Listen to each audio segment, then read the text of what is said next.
Welcome back. Now, Suwito, the current economic condition. Yes. Dollar is hitting 5,000, 15,000 by the end of the year. Hopefully not. Well, it looks like it's going it, that. yeah, It's going into that direction. Now, obviously, this is affecting the tourism industry as a whole in general. What do you think of the current economic situation and what the government has been doing about it? 2 economic packages has been issued by Jokowi's administration, and how is this affecting the tourism industry? And how do you see the tourism industry grows in the next 5 years? Yeah.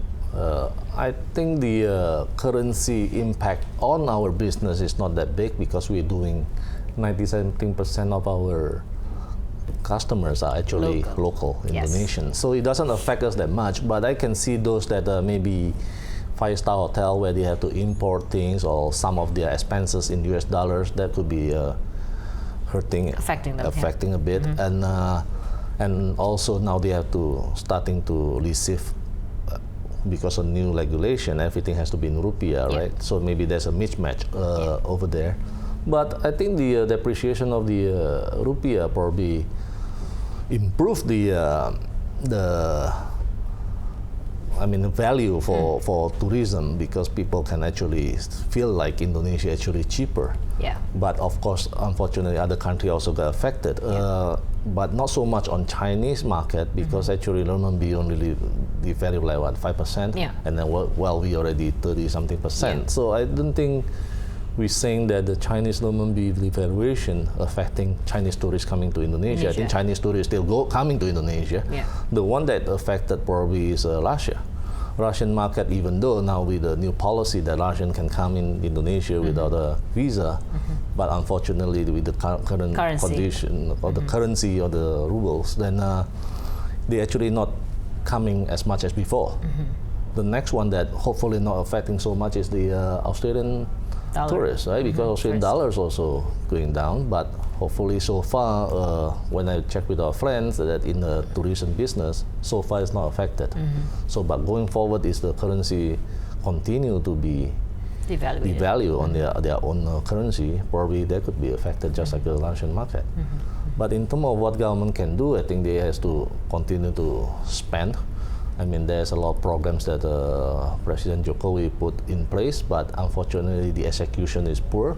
I think the coordinating between ministries also has to be much better, has to be strengthening. I don't know whether that has to be done yesterday. I mean, so it's not tomorrow or anything. Needs to be done yesterday, and I think they have to get their act together. Yeah. And now we know that infrastructure is the big elephant in the room in terms of how we develop tourism in the country. What are the challenges that Indonesia is facing? Just aside, I mean, the obvious infrastructure. I'm sure there are other challenges that we need to address to improve or to boost tourism industry. The government has a target of 20 million tourists by 2019 with their visa permit policy to 90 over countries. Yeah.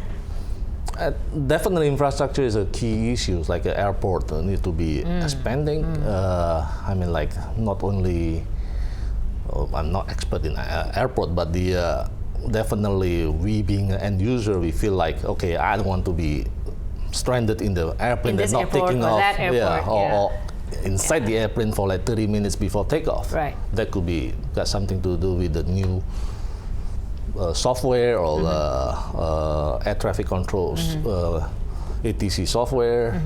I think that need to be improved as well. Not only the hardware, right? Everything. I mean, including the people that need to be improving. Sometimes we arrive and then the immigration officer still not at the booth waiting. Like that kind of software need to be improving as well. Right? How often we come and then we still have to wait in the line and there's nobody chopping our passport, right? Correct. So I don't know whether we should promote more electronic passport or not. So probably that will cut down the waiting line. We want people to feel, I mean, as a tourism industry, especially like in Bali, we want people to, like, as soon as they board the plane, they're already starting their vacation, right? So we want them, by the time they arrive, we want them to be welcome, right? So they're like, oh, great, it's only take me 5 minutes to go through immigration and customs. Now, do you think this visa-free permit is an effective move from the government to draw in more tourists into the country? Because for those people that going on the destination, I don't think visa is a big, whether they have to pay or whether it's free. I don't think it's a big issue. When you decide you want to go to one destination, I think you prepare for what you want to pay, what you're budgeting. You're willing to spend. Yeah, you're willing to spend. You know, whether it's $10 or $35. I think you're willing to spend, or you want to go to a country and you want to spend a vacation, then I think it's okay. I don't think free or not free is affecting that much. Especially with the current currency situation. It should draw more people into the country. It should be, but of course it's also affecting their own currency as well, right? Correct. Yeah. All right, we'll take a short break. When we come back, more with Red Planet Indonesia, Indonesia's President Director Suwito, right here on The Perspective.